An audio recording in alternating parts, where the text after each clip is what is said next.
Welcome back to the Aligned Podcast, where we talk all things health, wealth, and relationships. I am your host, Molly Rubish, here with Anna Goff, my co host, and we are so glad you are here.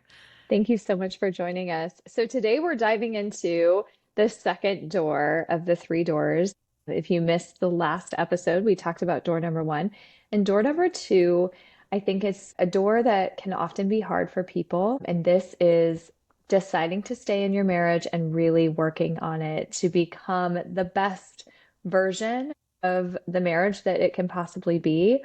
And we were just talking, it does require both people to be active participants in the healing and progress of the relationship. So, Molly, do you want to dive into that a little bit and what that means? Yeah, I think I'll start with saying if this is your first time joining us and listening, go back and listen to the door number one episode. And it really explains what we're talking about. If you are in a marriage and an unhappy marriage, you have three choices. The first one is to stay, just stay exactly how you are. And that comes with some hardships, but that also comes with safety and predictability. Door number two is you want to stay and you want to do the hard work involved to take this marriage to the next level, to repair it, to restore it, to actually choose one another again. And then the third door is to leave. So in this episode, we're going to talk a lot about door number two and how you navigate that. But I highly encourage you to listen to door number one and door three, which are on other episodes before and after this one, to just get a really good snapshot of what it feels like in this journey and know that you're not alone. So to answer your question, door number two is repair. And I do think it's possible. I do think that couples that have intention, that want to fix their marriage, can repair their marriage. And for me, that is my hope for all of us, because let's be totally honest, none of us, none of our listeners, you or I, none of us wanted a divorce. Mhm. We all wanted to be married to the man that we said yes to the first time and that we had children with. We all want the marriage to work. And sometimes that's not an option. And we decide that we do have to move forward with divorce. But nobody's at door number two going, I just want to blow up my whole life. They're at door number two saying, okay, I want to give this one more shot so that if I move to divorce, that I know wholeheartedly that I tried. And that's a lot of women that come to me. They want to know that they had done everything in their power to try to fix it so they can sleep at night, look their kids in their eye, and know that they're ready to like weather the storm. And some people actually, with that full intention, do repair and they do rebuild their marriage, and it's really beautiful. Yeah. How many people do you find that do this and kind of phone it in and don't really, they go to therapy, but they don't really try, and they go to, they talk to somebody, make sure they tell all their friends, all their family, so Mhm. that they feel like they're checking the box, but they're not really diving into that. That's where you have to get really clear in the beginning. It's, are you doing this so you can check the box and say, Right. we tried and I really want to go to door number Hmm. three? Or are you doing this because you really believe that there's true love there and you just have grown apart through habitual patterns and our own stuff and motherhood and jobs and just life? So before you even embark in repair, you got to know what you're fighting for.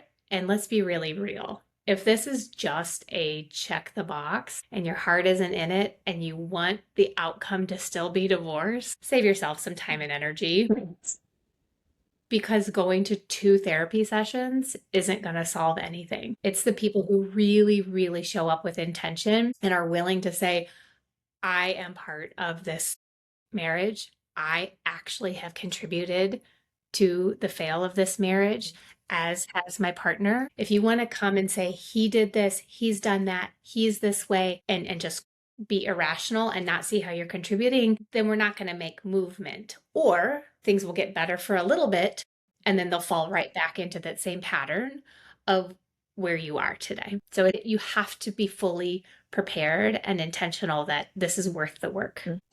So I see this a lot where people don't step into this door soon enough. So I think people tend to wait until things are so bad that they're like, oh my gosh, we have to go to therapy. We have to do this. And then often they've already decided in their mind, whether they know it consciously or not, that they really want a divorce. But if you start this process early enough in the relationship where you're continually repairing, right? You're continuously breaking and repairing and breaking and repairing because that's life. And you go through ups and downs and ebbs and flows, and things come in and Yeah. out, and different challenges arise over the course of a marriage. So, when do you think people should step into this door? And do you think they should step into the door immediately? Or are you of there's some schools of thought that say too much therapy can be a bad thing. Like where do you stand with where people should step in a door to? I mean, ideally, we become prepared for marriage before we even get married. Mm-hmm. Early, early, early, early. Because we are two humans. We're two souls in these human bodies that have our own stuff. We're bringing our first family stuff. And when I say first families, I mean like what you believe to be true. When you say things like, it's not normal, like you have to examine that statement. What is normal? Right. And nothing is normal. So the earlier, the better, in my opinion, to make sure that you have like language around your relationship. You have language around, is this a real conflict or is this just kind of a disagreement? You address it before things get so bad that you don't want to be intimate. You have so much resentment. I call it the resentment bank. Mm-hmm. That when we have little micro aggressive fights and we're like putting a deposit in, Yep. putting a deposit. He didn't compliment me when I was ready for the wedding, Yeah. to be a guest at the wedding. He didn't compliment me. Resentment. He didn't help me when we brought the baby home. Resentment, resentment, resentment. And then all of a sudden, when you have a big conflict, you throw out all of these things that have happened for 10 or 20 years in the making because your resentment bank is so overflowing and it's busting at the seams that you literally start throwing out accusations and spewing probably profanity, and Yeah. you're crying, and you're irrational, and your partner's going, yeah, well, you did this, or Yep. I didn't even say that. No, you didn't. Yes, I did. And you're fighting about something that doesn't even really matter. Right. So the sooner, the better, in my opinion. I can only speak from my own examples. I've had two very different marriages, and one, we were wildly underprepared. We were extremely young. When I say that, I was 26, so I guess it's not extremely young. I wasn't 17 She when I was got married. 14. No, I'm just kidding. But in my mind, I was a very young woman. Yeah. I didn't have the language and the infrastructure and the confidence to handle conflict, and neither did he. And we let it go entirely too long, and we were not able to make our marriage work. In my second marriage, we showed up with intention. We talk about things. We're both expanders. We both listen to podcasts. We listen to books. We consume constant information. I'm a lifelong therapy and life coach goer. I have my own support team. And so I'm able to have language and support around how I'm feeling. And so a perfect example is saying the story I'm telling myself, and that's a strategy behind Brene Brown. But you say the story I'm telling myself is you don't appreciate when I put in a lot of effort towards dinner and you expect me to have a homemade meal every single night when you get home. And he'd say, what makes you think that? And then I could say, well, because you've said things like, I'm really hungry and I'm trying to eat healthier. And so I've created this whole story and putting all this pressure on myself. And that's a healthy way to have conflict. And then he can go, no, I don't care. I love whatever you make. Or if you want help, just let me know. Or I could grill out tomorrow night and we can work through it. Another example would be, you never appreciate my dinner. You're coming home. I'm stressed. I'm taking care of the kids. I have all this food prepared. And you came home and said, I ate a late lunch. Mm-hmm. And so there's two different ways to approach it. And so again, it's just resentment deposit that builds into this really big thing. So it's a long answer to your question of when do you start? As soon as you start knowing that things are a little off course, but I would suggest and guess most of our listeners have been married for 10 or 20 years. So my answer is start now. Yeah. Yeah. By the time you get that full resentment bank, it's hard to even know what you're mad about. Yeah. You're mad about everything. And so it could be that one day he left the shoes, where they weren't supposed to be, or left his shoes on, or whatever it is. And that's the thing that you blow up. And then he says, well, my gosh, I've, left my shoes on and walked into the house 100 times before and you've never cared. Why is this today? Why is this the thing? Or it was just a dish left on the counter and it turns into, I want a Mhm. divorce. And so a lot of times people don't even see those huge blow ups or even the D word coming because they're so used to filling that resentment bank and they're also so angry about just everything that it's hard to put, language around exactly what you're mad about. And so I think having someone to facilitate that or having a check-in or making sure that you are emptying that resentment bank or not filling it in the first place throughout the course of your relationship so it doesn't get to the point where you're so damn mad and you don't even know why you're mad, but you just hate him, you know? You're Right. like, I Yeah. hate his existence. Even the way he breathes and Right. chews drives me crazy. Yes, Yeah. yes. Yeah. Well, I've been there. So it is early on and the but I will say the only person you can change is yourself. Yeah. So if you're entering into door number 2 and you're like, he needs to get better, like, I'm sorry, you also do too. And that's a tough pill to swallow. And that's why some people don't want to go to therapy because you don't want to see your own stuff. Hmm. You don't want to see how you are showing up and start looking at every situation, memories, dating, how you parent, how you show up as a friend, how you show up as a daughter, your relationship with your parents, your childhood. You're like, whoa, whoa, whoa, this is too much. I'm just gonna like recoil and I don't want to go there. It's so much easier to just say he's the problem. And in some cases, with abuse or addiction, potentially he is maybe a bigger part of the problem, but I don't even have to know whoever's listening. I can wholeheartedly say, and you too, myself too, Right. is part of the problem. Yeah. So what do you do if your partner isn't willing to go to therapy or doesn't think that they need to change or sees it as a step to door number three? I know a lot of people, I've heard a lot of men say, Mhm. well, you just want me to go to therapy because you want a divorce, or you just want to talk about the finances because you're trying to prepare for a divorce, or why are we going through all of this? Like, are you going to leave me? So, what do you do if your partner Mhm. is unwilling to be an active participant in it in a way that's open and honest and real and not just like she's making me do this? Well, in some ways, then that's your answer. Right. I mean, again, you cannot fix or change another person. And the ability to surrender to that concept will cause you or will eliminate so much suffering in your life because I'm like, I want Anna, if only Anna would do this. And I'm so upset that Anna isn't doing what I want her to do. Hmm. Once I surrender and say Anna is her own complete soul and human and she has her own journey, whether I want her to do it or not, I still get to want her to do it. But I'm causing my own suffering by wishing she was different. A wish doesn't fix anything. Yeah. So if you know wholeheartedly and your partner has said, I will not go to therapy, I will not change, I will not work on this, then you're kind of back in door 1 or 3. Door 1 is you work on you, you just work on you. And then door 3 is you leave. But let's just play this for just a second.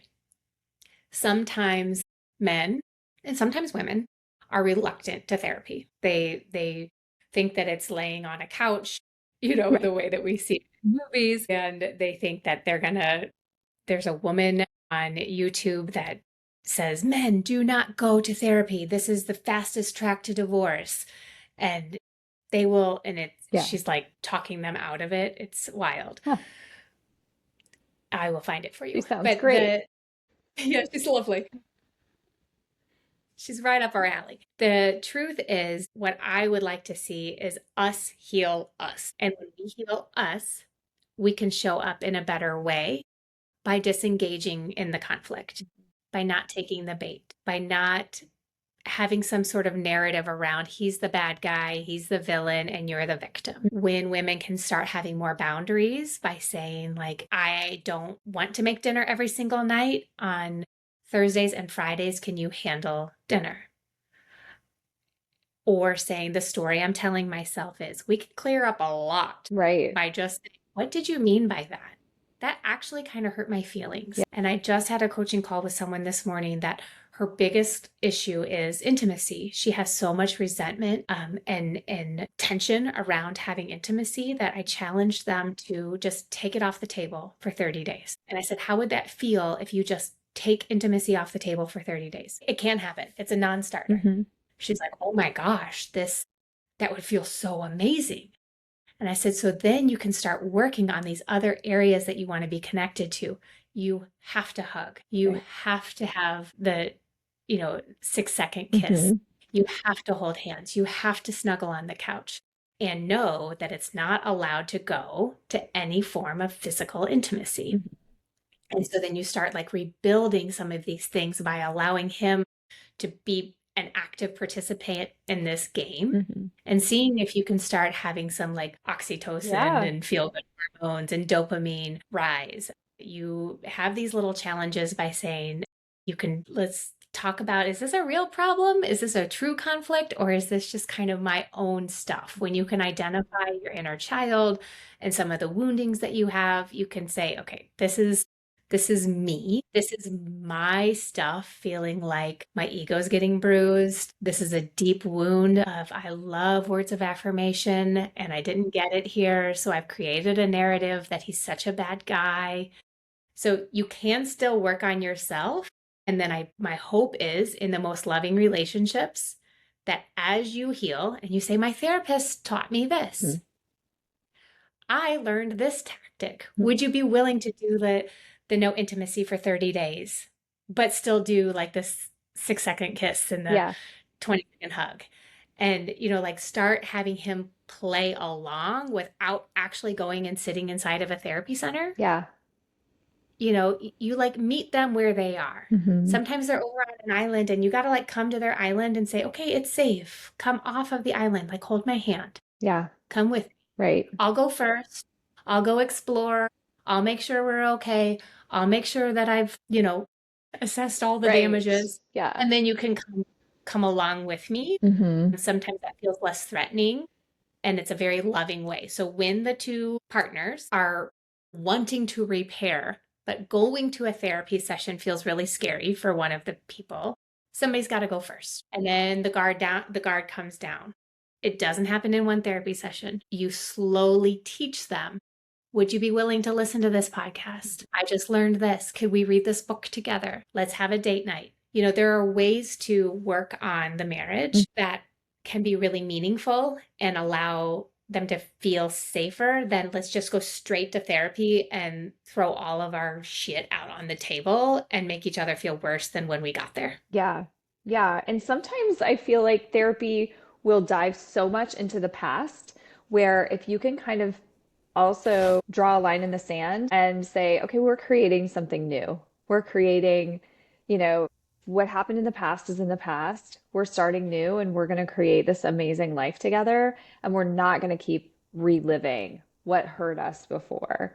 We are going to dive into exciting new things. What does this new chapter look like? Because if you leave and if you go start a new relationship, you're going to have to do that anyway. So, play around with the idea of creating something different and new. Shake things up. Go out on a date night on a Tuesday instead of on a Saturday, or, go rent a hotel room and stay in the hotel, lock yourselves in the hotel room for a whole day, or do something fun and exciting, do something challenging together, go zip lining together, or do, something that puts you both out of your comfort zone to kind of fall in love or Mhm. remember why you fell in love.